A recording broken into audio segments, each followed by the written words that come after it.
Buran sa panalangin, kini nga programa gimugna sa East Coast Gospel Mission. Alas 6 hangtod alas 6:30 matag adlaw. Aron ikaw matabangan nga maangkon ang tinuod nga kalipay, katagbawan ug kasiguruhan sa kinabuhi ug nga kahatagan sa kasulbaran ang naghingapin nga mga kabalaka, problema, mga pangutana nga sa dugay ng panahon nakahasol pag-ayo kanimo. Busa paminaw ug sa Dios ikaw panalanginan. Maayong buntag sa tanan, dalaygon ang Dios ay gayon na usab karon nga gitugot niya kanato nga makahimo kita padayon sa ato ang nabuluhaton o gumikan sa daghan ng mga adjustment na atong ginahimo, no? Basta matingala kamo ang ato ang paghimo nini nga mga ministries. Gihimo lamang nato as of this time, gikan sa Tuesday, Wednesday, and Thursday.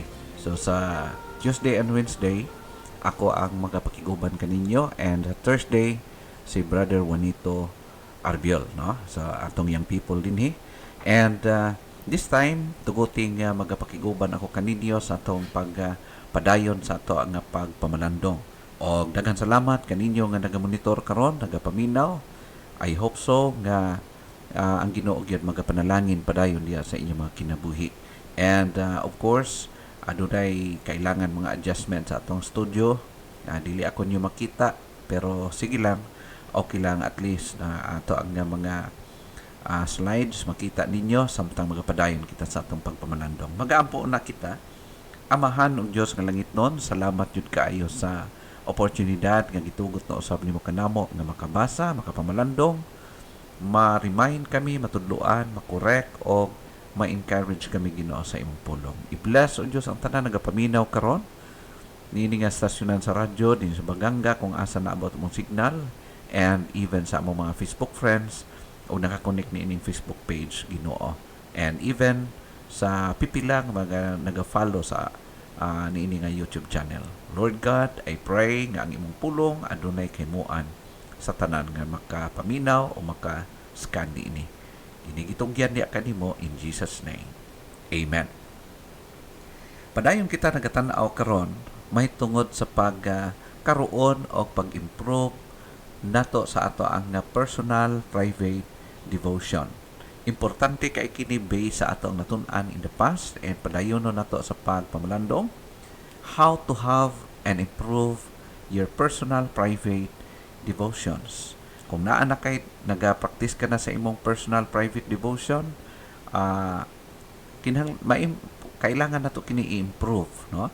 So mas mahimo gyud siya, mas nindot o mas quality ang ato ang pakig-istorya, pakig-fellowship sa atong Ginoo. Una, we need to set our best time. Set your best time. Sa matag adlaw higala, kinahanglan nga atong pilion og atong tagaan jud og enough or igo nga panahon ang pagpakig istorya, pagkig halubilo diha sa atong Ginoo. Kung giisip nato siya nga Dios, giisip nato siyang friend sa atong kinabuhi, so mas i-enjoy nato ang time nato with Him. Mao kana siya ang atong tanaon. Now, sa ato ang paghimo niini, of course, dili kita magpareho. Para sa uban, to some, the best time may be late at night after the children are in bed. Kaya usahay manggod pag maghimo ka sa imong quiet time or devotional life or devotional time, kung naa ang mga kabataan, labi na kung gagmay pa inyong mga bata, diya sa panimalay, disturbo kayo, no? So, dili ka ka-concentrate sa pagpag-istorya sa Ginoo, o even sa pagbasa ni mong Bible, di kaya ni mo ma-absorb ang mga butang nga gisulti sa Ginoo. So, para sa uban, nga makalikay sa daghan mga disturbances, maybe nagahimo sila sa kanang medyo late na nga gabi, kanang nakatulog na ang mga possible nga makahatag og mga disturbances. Now, to some, the best time may be early morning before the children wake up might be better. Kadlawon, may usahay kadlawon. Para po sa uban, to some at midnight which free from any distractions, no? Mas depende kung asa imong i-prefer higala nga magkaroon ka og personal private prayer with your God.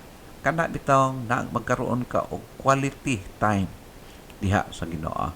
How to have and improve your personal private devotion? Not only nga i-set nimo ang best time para matag adlaw para makiistorya ka sa imong Ginoo, but number 2, you need to set a solace or solemn place. Magpili ka, mag-decide ka kung asa ka nga lugar or asa tong area nga murag makahimo ka og solemn nga pakig halubilo sa Ginoo, pakig istorya nimo diya sa Ginoo. Magpili ka.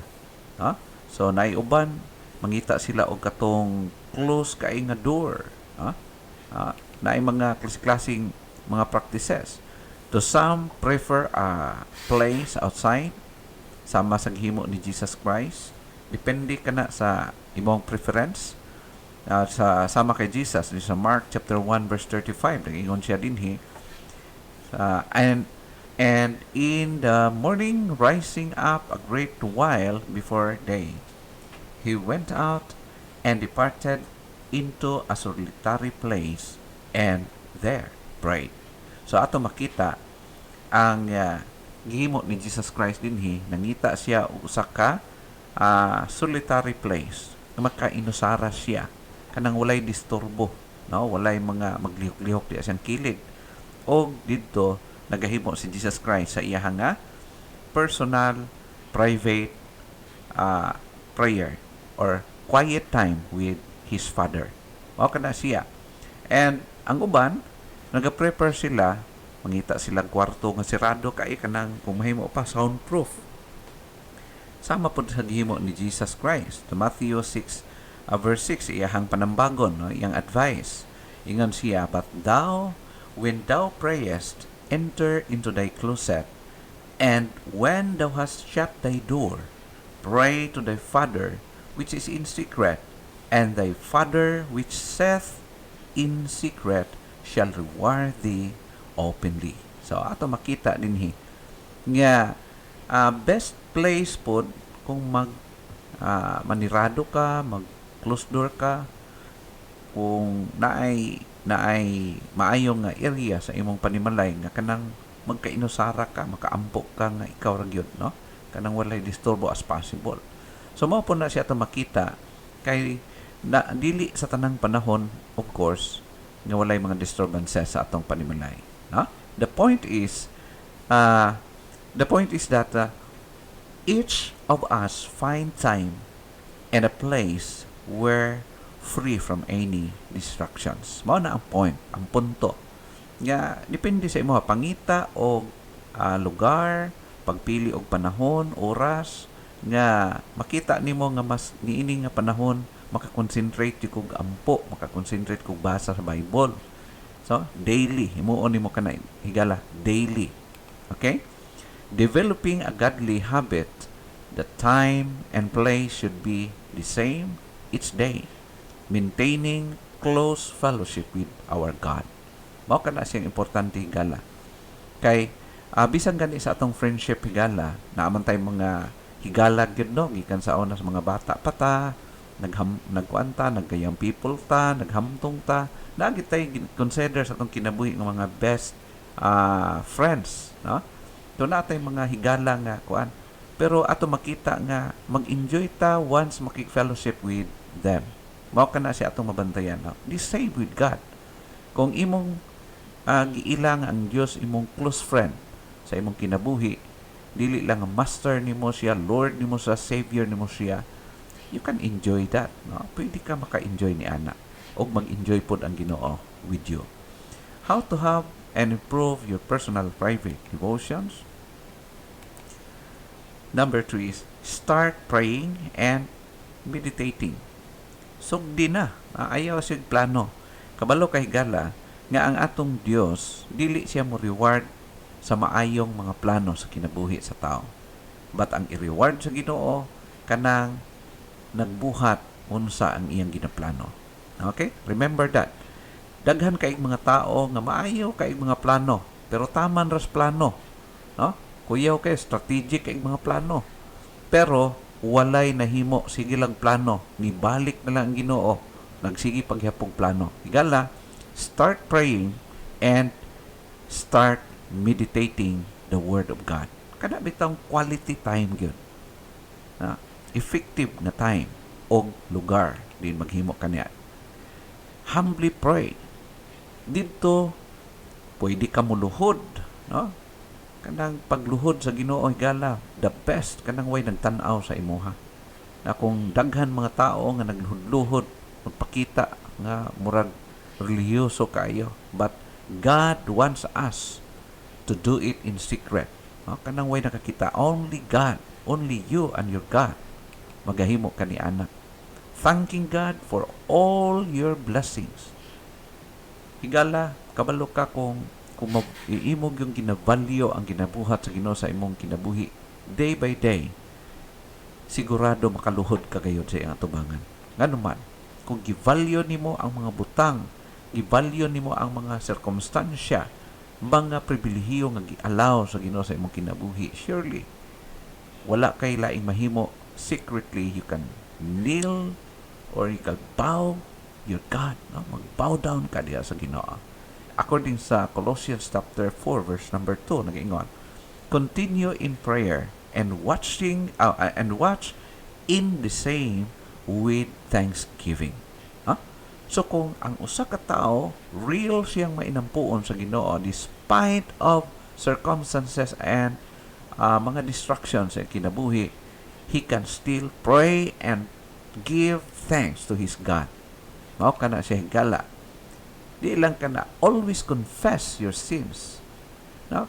Kay nga naman, bisag unsaog amping na to igala, daghan yung mga panahon nga masipyat kita sa ato nga mga plano, decision makings, sa atong pagpanulti, sa atong mga ginahimo, day by day magkamali kita, whether we like it or not. Therefore, kinahanglan na always confess kita sa atong mga kapakyasan diha sa Ginoo. In fact, mabasan to din sa 1 John chapter 1 verse 9, ingon ang pulong sa Ginoo, if we confess our sins, he is faithful and just to forgive us our sins and to cleanse us from all unrighteousness.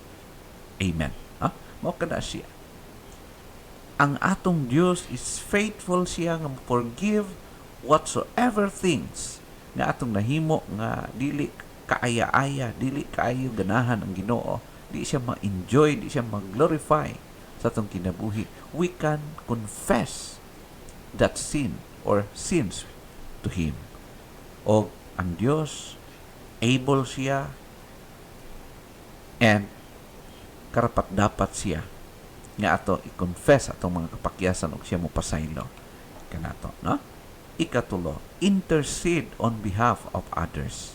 Sometimes sa ato ang mga devotional life, kita nagapray kita para ra gyud sa atong sarili usahay, makalimot jud tag mention sa ubang mga tao nga nagkinahanglan sa ato mga prayers, no?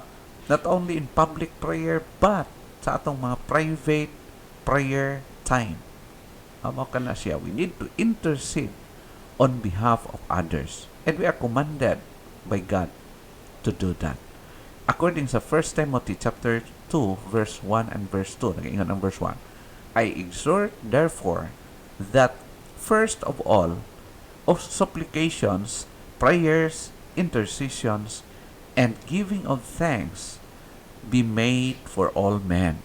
So klaro ka higala nga ang mga Kristohanon gi-encourage ni Apostle Pablo nga maghimo sa ilang mga pag-ampo, supplications, prayers, intercessions. Di gyud kalimtan ang uban. Huh? Ang best way higala nga di nimo malimtan ang uban, unaha og ampo ang uban, pinakalas ang imuhang kaugalingong mga hangyo sa Ginoo. No? Ang kasagara gyud is ang giampuan ang sarili gyud kanunay, sarili. Og mahurot na lang ang time, sarili pagyapon giampuan. Instead, ampuan nimong uban, ampuan nimo ang mga naas panginahanglan, then last ang imuhang sarili. Mao kana siya ang the best. And verse 2, for kings and for all that are in authority, that we may lead a quiet and a peaceable life in all godliness and honesty. So, di na to kalimtan no, sa ato mga private prayer, ato nga mga namunuan, labi na karon angat na pod ang eleksyon, magkaaway-away na pod ang daghan mga tao, naglaban-laban, no, naiusa mga pamilya, naglahi-lahi og suportaan, o usahay instead nga mo exercise sa freedom, usahay gunitan, kontrolon ang ubang mga tao, and you know what, tigala, we need to pray more, especially this time. Kung kinsa ang pilion nimo, kinsa imong pilion nga ibutang sa posisyon. Higala, we need to pray sincerely, labi na sa nini nga coming nga election.